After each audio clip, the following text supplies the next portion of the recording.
go catch you another Yeah, you mentioned about the Gin Webb people. I got a phone call from this woman with the Gin Webb vetting you all. And Vic Campbell had put me down as a reference. I didn't know about it. And she said, yeah, Dr. Rucker? I said, yes. Do you know Vic Campbell? I said, never heard of him. I gave you all a good plug. Well, the difficulty they had in vetting me is all the references I gave them, they couldn't get them on the phone. They got down to you. No. You should lie and make up imaginary people. No. You have to have two. Everybody, we both had to have two. And they could get in touch with one of them, they just couldn't never catch. Like, they tried to call David, and the number we'll have for you is no longer any good. And they tried Janice Malone, and she's always gone. So, we finally got it squared away. Well, folks, thank you for being here, and thanks for putting me under pressure by saying he'll do a great job. I saw that on Facebook. So I guess I better deliver. So I'm going to come up with something really special. I'm going to make it up as I go along. The whole idea that, David Crockett was here about 200 years ago, going through Santa Rosa County. He said, huh? What? Yeah, let me tell you a little story about Davy Crockett. When I was growing up, I thought Davy Crockett and Daniel Boone were brothers. Because I didn't realize Bess Parker played both of them. Saying, "You look a lot alike. They must be brothers." So all those weird things, you pick up as a kid and all that. But what brought Davy Crockett here is really interesting, because right here where we're living became a spot of international intrigue between the United States, Spain, Great Britain, and the Creek Nation. And all this was going on back around the, 1813 through 1815. And, the Creek War really is what led to Jackson coming to Pensacola, and that brought Crockett and everybody. And then, the Creek War was going on at the same time that the War of 1812 was going on. This is not a good time in American history. We're fighting an enemy from without and an enemy from within. Plus, the Creek War really never died out, because it would lead to the First Seminole War in 1818, and then the Second Seminole War, 1835 to 1842, and the Third Seminole War, 1855 to 1858. So a lot of this can be traced back, the whole first part of the 1800s. Now, the happy ending is the Seminoles eventually bought out the Hard Rock Cafe franchise. Yeah. And you can always go up to Wayne Creek Casino and waste your money and give it to the Indians who really need it. Better than relaxing. Anyhow, the Creek War, which started this whole chain of events, a lot of people don't know much about it, but between 1813 and 1814, this area was not a good place to be. And it started only 2 counties over from us, over in Baldwin County, Alabama, in the summer of 1813. The Creek Nation was divided. There were different cliques and factions, some that wanted to rebel and some that had listened to the stories of Tecumseh, the Indian from the Indiana area that preached Indian solidarity. And there were others that said, no, but you've got to understand, there were some people adapting to the Anglo ways of raising cattle and having a farm and a homestead and stuff like that. Others were trying to go back to a more pure Native American way. And so you got this division inside the Creek Nation itself. And so this caused a lot of turmoil. It's not just so black and white. There's many shades of gray. Now, I'm not going to quote. We're not going there. Anyhow, what happens, it starts with the Red Sticks, the violent faction of the Creeks, go on the warpath in the summer of 1813. And the whole thing really kicks off with a big bang over at Fort Mims. The Tensas community, north end of Baldwin County, it's still there. It's got a fish camp on it today. But you can go there, you can see the little moat area, and they've recreated some of the walls and blockhouses. It was near the Alabama River. It was the largest American frontier fort in South Alabama. And when the Creeks went on the warpath, all the men, women, children that were out there in the boonies began fleeing to these frontier forts for protection. And this was one of the largest ones, several acres. It held about 300 to 400 people. Wow. And so a lot of people were going for refuge there. Unfortunately, the commandant of Fort Mims was an incompetent alcoholic. And that's not good. He did not believe the Creeks would attack because said, we got the largest fort around here, they'd be crazy to attack. So, very lax precautions. All he did was place 2 extra guards at the front gate. And they kept the front gate, big old, 8-foot tall gates, wooden fort like, sharp sticks. They kept the gates open day and night. So you know where this is going. August 31st, 1813, that morning a couple of children came in from the woods. They'd been out picking berries or something, said they'd seen Indians. Well, they woke up the commandant, he was drunk. There's the Indian out there. Well, they sent a few people out there looking around. They couldn't find anything. They missed 1,200 Red State warriors. Good scouts. Terrible scouts. And these Red State warriors, who are armed with spears, bows and arrows, tomahawks, and muskets, had crept up to within 100 yards of the fort by going up this dry gully with a lot of brush in it. And they could look up and 100 yards away and see the open gate of Fort Mims. It was nearly noon. Red Eagle, or William Weatherford, the leader of the Red Sticks here, said at noon they will ring the dinner bell, and that is when the guard shift will change. That is the perfect time to strike. The guards will be shifting, everybody will be going to dinner. Wait for the dinner bell, that's our signal. And so at noon, ding-a-ding-a-ding, ding-a-ding, come and get it! The Creeks did. Over 1,000 swarmed up out of that gully, heading for the open front gates of Fort Mims. Now, we don't know what the guards said at that moment, but it probably can't be repeatable here. One thing I know they must have said to each other is, shut the gates! But guess what? Baldwin County, Alabama is very similar in composition to Santa Rosa County, Florida. It's made out of sand. If you keep a gate, even a garden gate, if you keep it in the sandy soil and don't clear out the track, It's not there you go. you know what I'm talking about. It's hard to shut or close. And they hadn't done anything for weeks with this thing. So when they went to shut the gate, it stuck in the sand. They couldn't even shut the gates of the fort. To their credit, they formed a human wall, in that space, trying to keep the Creeks out. Now the Creeks that were attacking the actual front gate went around the sides of the fort. And back then, forts had portholes so you could shoot at the attackers, but the Creeks stuck in their muskets first. Get the picture? I think they call it technically fish in a barrel. It's not good. Surprisingly, it lasted for several hours. They were able, the white settler, and there were some also half-blood Creeks inside there too. I mean, it's a big mixture of people.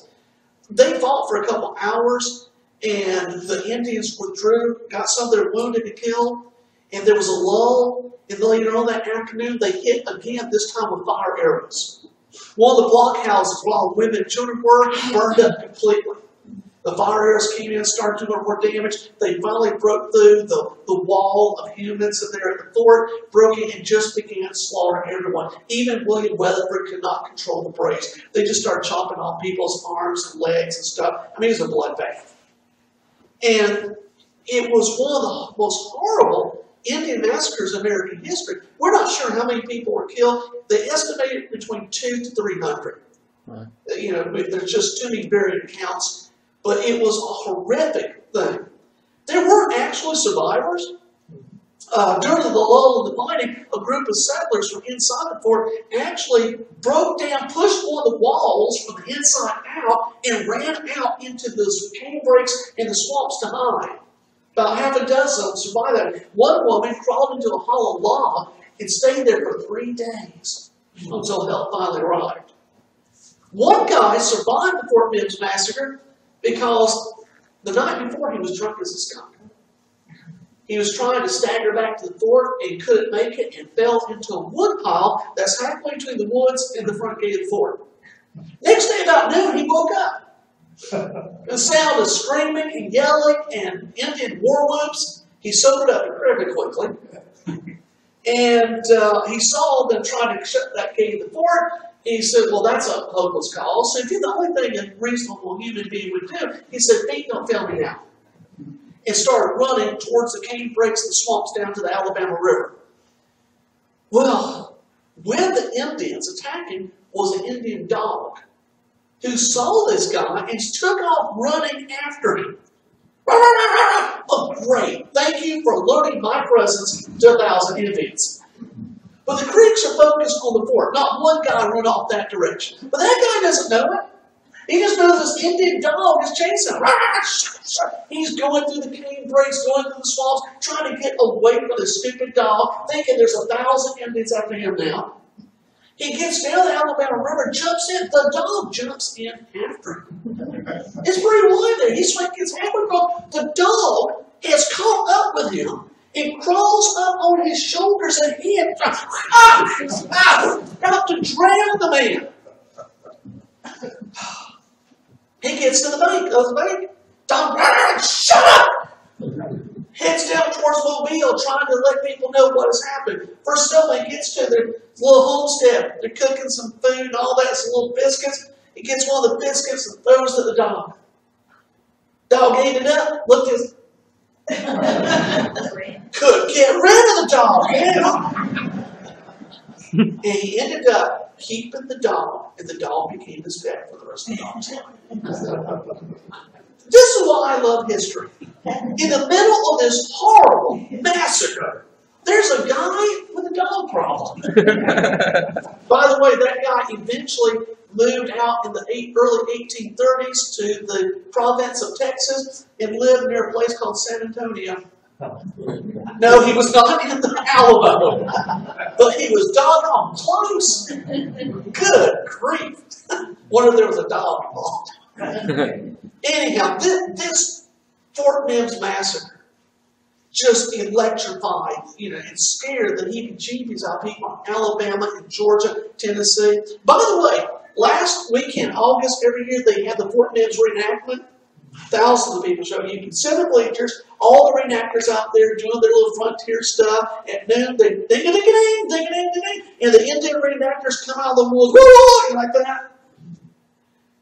They come in there and they start with, ketchup packets are exploding like that, and fake arrows start sticking out of people and all that. And then they condense the whole thing, like 3-hour battle into 20 minutes. And they come in with fire arrows and stuff like that. And then they start, scalping the people and all that. And then, finally everybody's dead.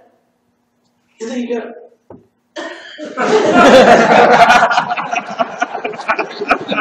I just feel like you should take a shower. But then it's all over, and they got all these booths up there, and the biggest booth belongs to the Creek Indians. And they got dream catchers and frying Twinkies. But you've not lived. It's a surrealistic experience, but you need to go visit the Fort Mims reenactment last weekend of August every year. Oh my goodness. Anyhow, this thing just sends the people, the area, into a connection bit, and nothing really gets done because the supply lines, the commands, militia groups aren't being formed. Nothing is happening. The Creeks are just running roughshod all across Georgia and Alabama until this obscure general from Tennessee nobody ever heard of before, Andrew Jackson appears. And Andrew Jackson leads the Tennessee volunteers down into Georgia, down into Alabama later that year, early 1814, kicking Indian butt. But this is where Jackson got his first rung of his road to fame, becoming an Indian fighter. This is what made him famous. And he was actually accomplishing something. And so by the spring of 1814, Jackson and his army defeated the Creeks in a very decisive battle, Battle of Horseshoe Bend, on the Tallapoosa River northeast of Montgomery. And basically, the Red Stick Creeks agreed to surrender. And the Creek War was over. However, some more hot-headed Red Sticks refused to lay down their arms, and hundreds of them fled down to the supposed safety of Spanish West Florida and ended up in Chemukla Springs, in Florida town, and the Pensacola outskirts. Now, Spain is neutral in all this. Spain is not involved in the War of 1812. They're not, and Spain's just basically barely hanging on to Florida. They don't want to upset the Creeks. Hey, that's okay, guys. Don't kill us. I mean, they're scared. They don't have the resource to do anything. They're just trying to, buy time. The British are taking advantage of this. They come in to Spanish Pensacola, and the Spanish don't really say much. Hey, don't hurt us either. And they almost think they're French. Sorry. Anyhow, the British began drilling and draining these Red Stick Creeks there in the Pensacola area, putting them in red coat uniforms, all this. I mean, it's like, oh my goodness. Well, Andrew Jackson and others had heard these rumors that what's going on down there. And the Indians think they're safe. Once they cross that 31st parallel down to Spanish West Florida, they're in another country. Can't touch this. Look, border. In the summer of 1814, the Americans sent down a spy as a merchant to Spanish Pensacola. And he reported, oh my gosh, these Indians are here. Here's some that were in Fort Mims and stuff like this. Here's this guy. They're drilling troops and all. Oh, this is not good. And while he's in Pensacola, this spy, a guy named Jones, Spy Jones, his horse runs away and runs up to North Hill where the Spanish have a fort up there, where the Lee Square is. And when he goes up there looking for his horse, the Spanish commandant of the fort said, hey, come in and look at our fort. Look at it. He was very proud. Look what we've done. All this, yeah. I hope you find your horse. Okay, yeah. Here's where we keep this, and there's the arm. Okay. He immediately went back to his hotel room down there, in Palabots, and he started drawing a little map. Oh, gosh. Anyhow, Jones's spy report gets back, and people are like, oh my gosh, we need to do something. And keep in mind, there's not really a good chain of command because in the summer of 1814, the British are burning Washington, D.C. That's when Washington, D.C. get torched, and Dolly Mass is running around trying to save her cupcakes. It's pretty sad. So anyhow, Thomas Hart Benton, who eventually becomes a famous Missouri senator, he was actually down the Mobile area, and he sends a group of troops, about 500 U.S. troops, illegally into Spanish Florida in July of 1814. They come down to the Chemukla Springs, Florida town area, looking for a hostile Red Creek sticks. I mean, it was completely illegal, and the Spanish government was completely incensed. But they're trying to, basically the theory of hot pursuit.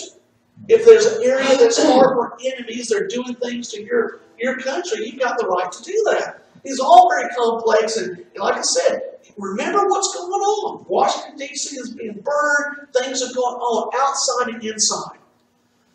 Well, Jackson decides to go to Mobile, where he can be closer to this international border. He's in Mobile one morning in the summer of 1814, and he hears some gunshots across the bay. When the wind's right, you can hear things really easily. And over there, where basically Big Bass Pro Shop is, there's Spanish Fort. And there was a plantation there, and the Creek Indians had come over from Pensacola, stolen several of the overseers and slaves and cattle, and went to Pensacola. Well, Jackson was furious that right there under his nose they're doing this.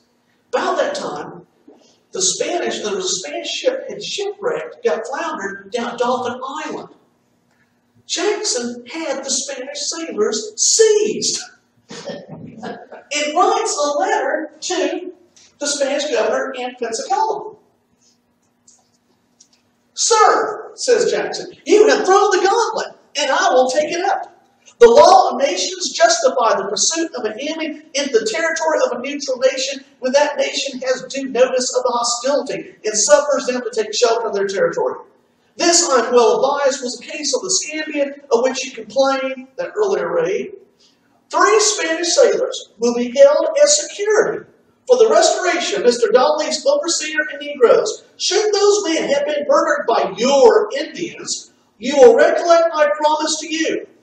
An eye for an eye, tooth for tooth, and scalp for scalp. Wow. I shall expect you to notify me of the fate of those men, and if living, that they be immediately restored, when your sailors will be released." Only Jackson can come up with such wonderful language. I love that.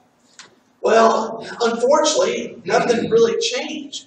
In the late summer, early fall of 1814, the Indians were still coming across the border into southern Alabama, Baldwin County or Scambia County, Alabama, raiding American settlements, stealing cattle, killing people, and then going back across that wonderful, magical international line. And Jackson realized, okay, enough is enough. Jackson believed in the theory of hot pursuit. In November 1814, 200 years ago, last November, Andrew Jackson leads 4,000 troops illegally into Spanish West Florida.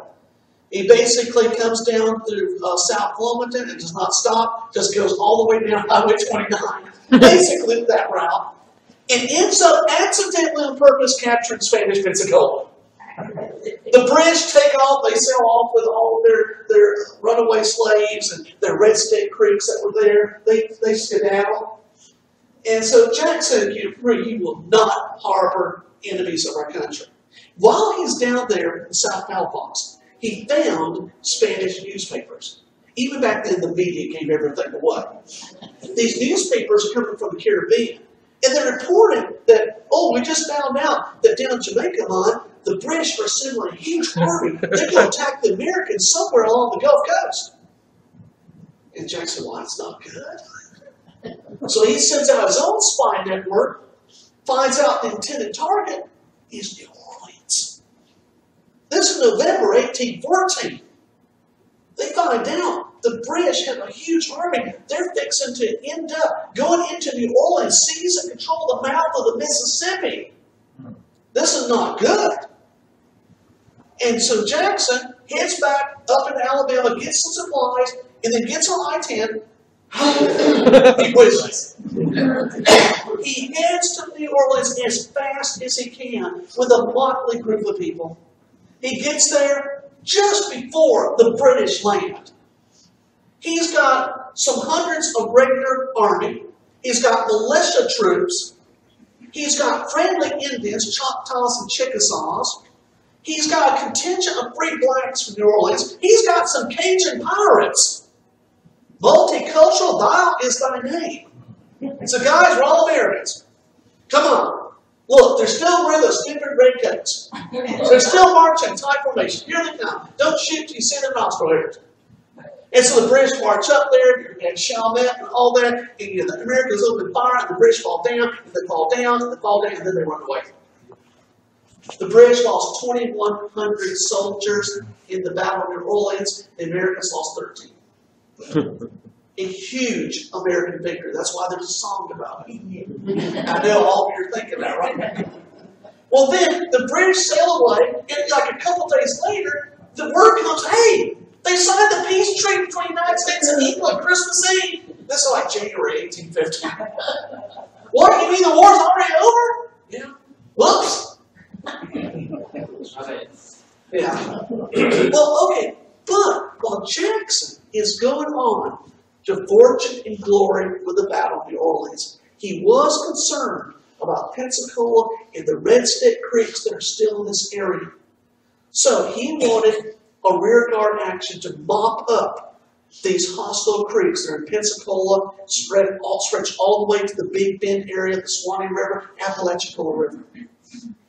So, while he's headed to New Orleans, he sends 1,000 U.S. mounted soldiers with Indian allies and volunteers and militia to go down into Spanish Florida. This is the third time Spanish Florida has been invaded in 9 months. Under a guy named Colonel Uriah, or Major Uriah Blue. Now, what's interesting about Blue, he's got 1,000 people with him, including a detachment of Rangers from Tennessee, commanded by Captain Russell, with Davy Crockett in tow. This is how we get Davy Crockett in this area. Now, I'm not really good with high tech. I got some low tech for you.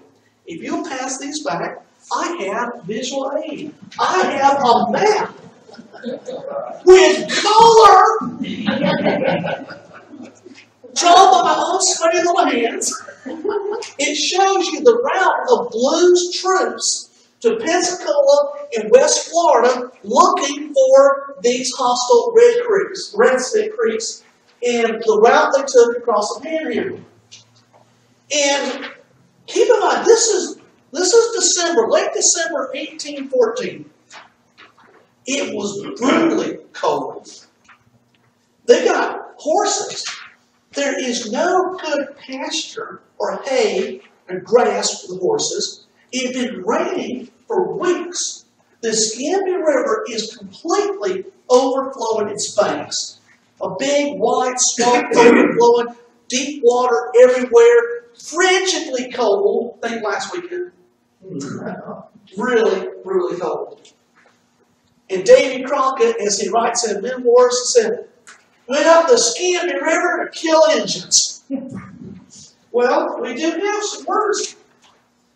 As he goes up the Scambia River, they decide to cross over where Chemukla Springs is, close to where Chemukla Springs is. And they crossed over the Scambia River. Keep in mind, if you ever go down Quintet Road and look over the Scambia River swamp, imagine that overflowed about 32 degrees. As Crockett says, we just put in like so many spaniels and waited on, forcing to swim our horses over and sometimes up to our armpits. After finally reaching the high ground on the Chemukla Ridge, the troops were forced to light fires or to keep moving in order to avoid freezing. So friendly Indian scouts soon made contact with a small hostile Creek camp on the east side of the river, south of Chemukla, and 2 Creek warriors were killed and decapitated. When Crockett and the other whites with them arrived at the camp, they found that the Choctaws and Chickasaws were ritually striking their war clubs upon the heads of the dead Creeks. After each Indian had performed this act, Crockett himself took one of the war clubs and struck a head as the Indians had done. At this, the Indians gathered around Crockett, patted him on the shoulder, called him warrior, warrior. Oh yeah, he's living the warrior life now. But shortly after this, Crockett's group came across the sobered sight of a slain and scalped Spanish family. As Crockett said, I began to feel mighty ticklish along about this time, for I know that there was no danger then. There had been. And I felt exactly like there still was. Yes, that's my Crockett impersonation.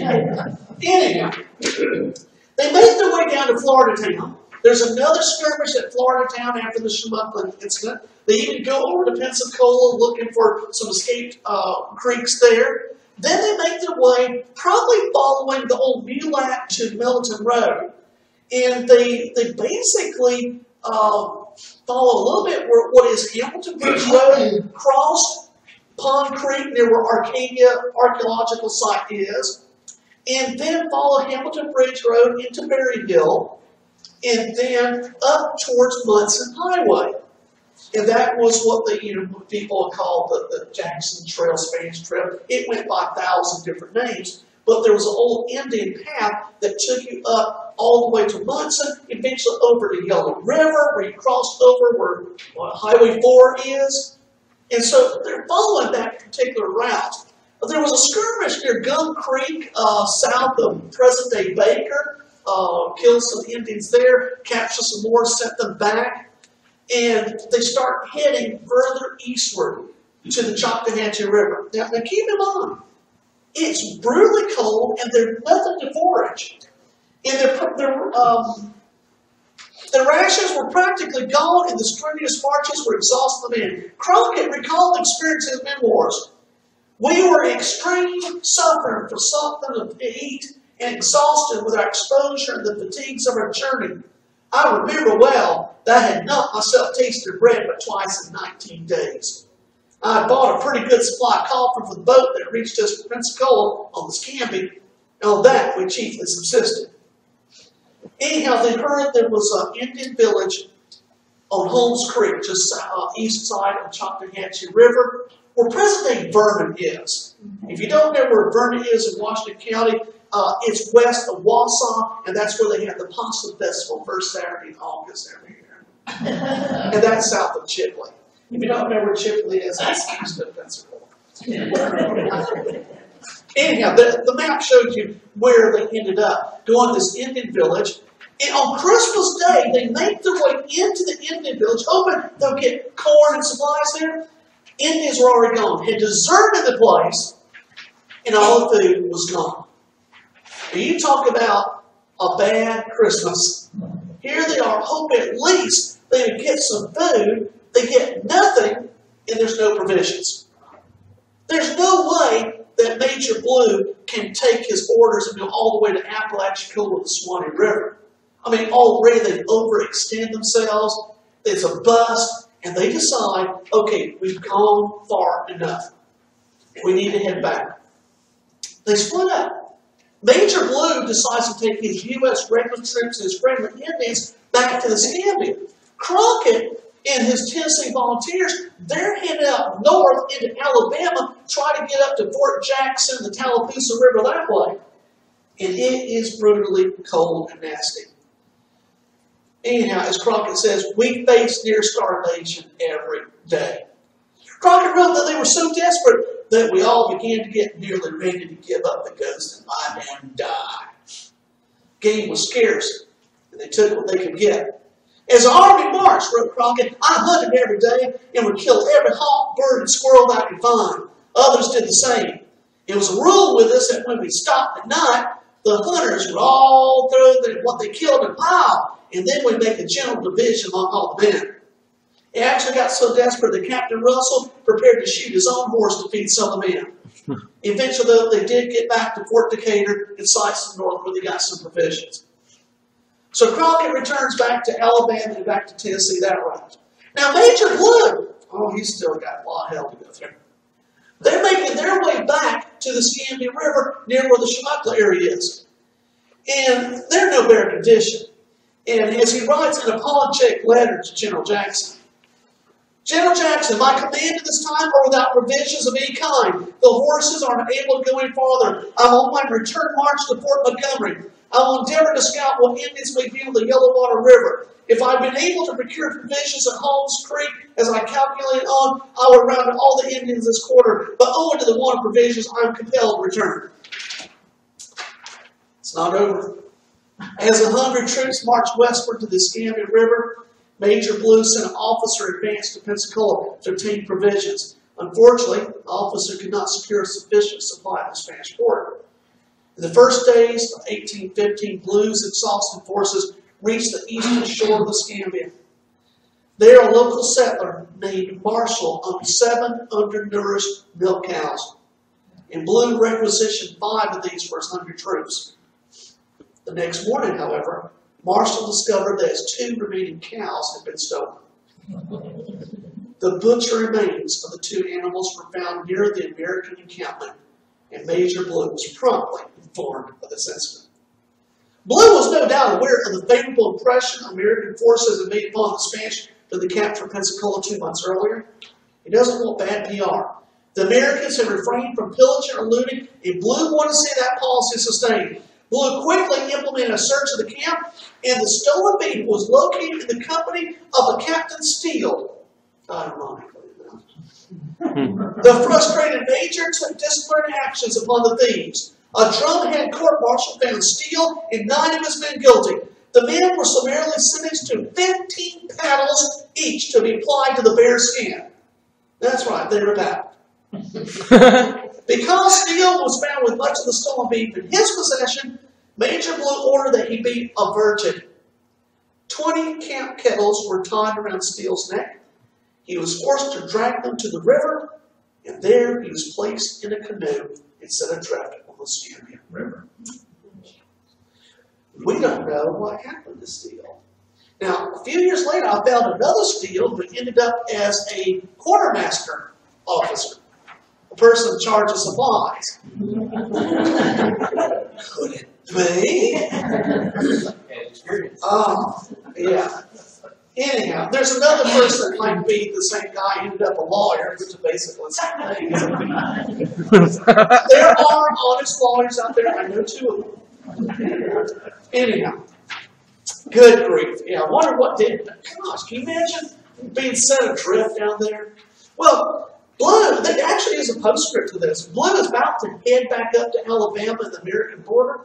We heard that the British have returned to Pensacola. They're rebuilding Fort Valencas. Holy crap! He can't go back. He sends his men. They head down to Pensacola, down towards where the Naval Air Station is today. And they go across Bayou Grande to get to Fort Valencas. And then it's early January 1815. It got even colder. That night, they're going across Bayou Grande, swimming. When they get to the opposite shore, his men had icicles 4 inches long hanging from their bodies. And a lot of them were experiencing frostbite. I mean, can you imagine being in that cold water, just, oh, this is like living frozen. Oh, it's bad. And they get to Fort Valencas just as the British ship is sailing away again. Just like always.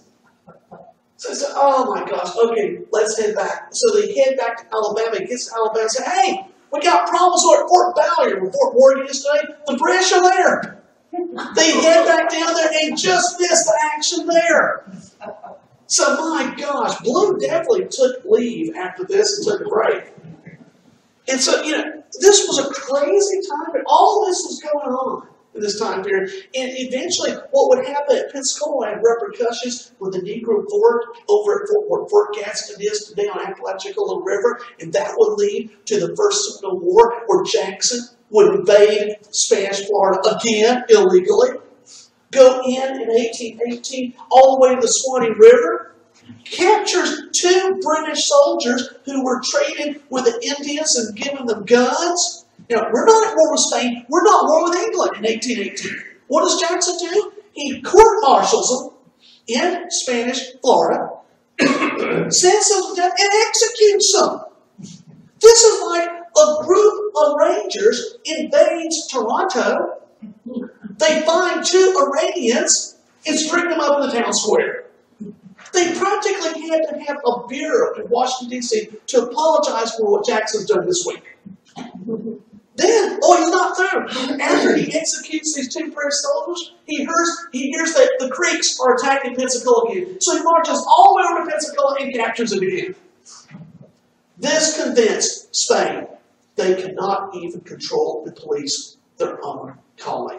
And this is why Spain agreed to get rid of Florida and give it to the United States.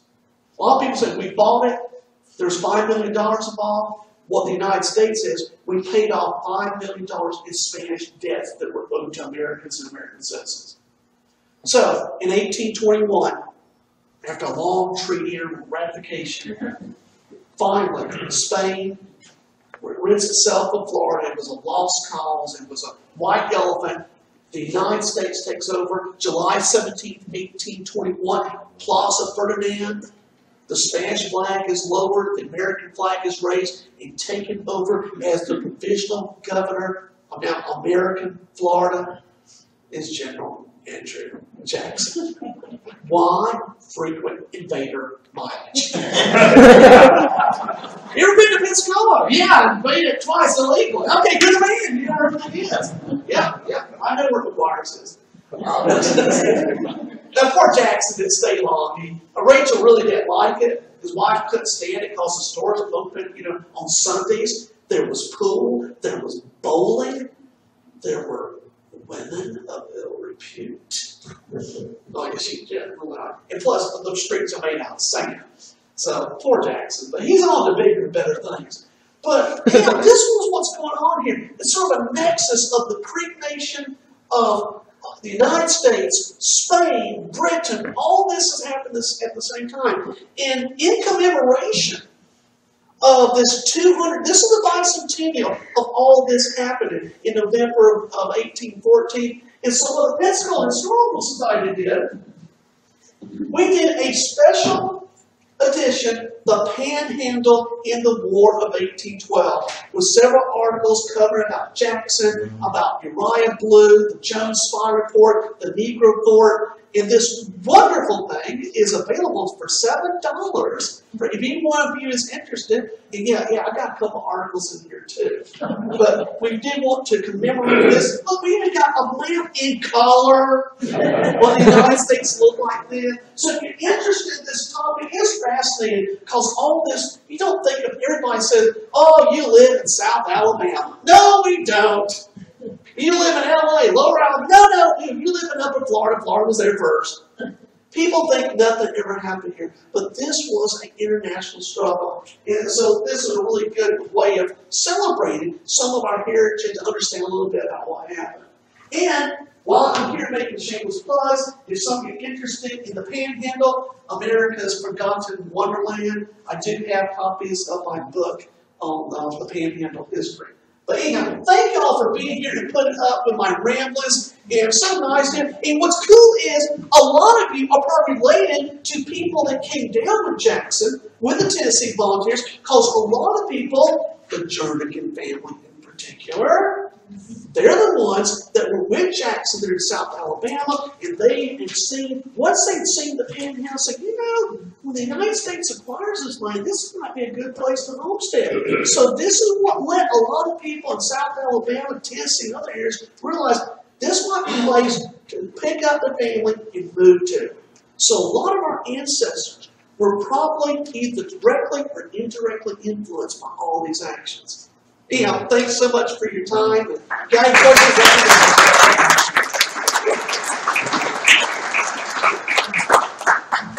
the News Journal printed a list of like 30 or 40 prostitutes that were running out of Pensacola. I thought that'd be a great thing for the West Florida footprints to put in.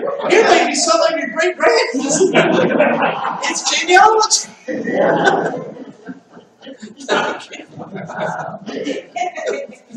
We all have saints and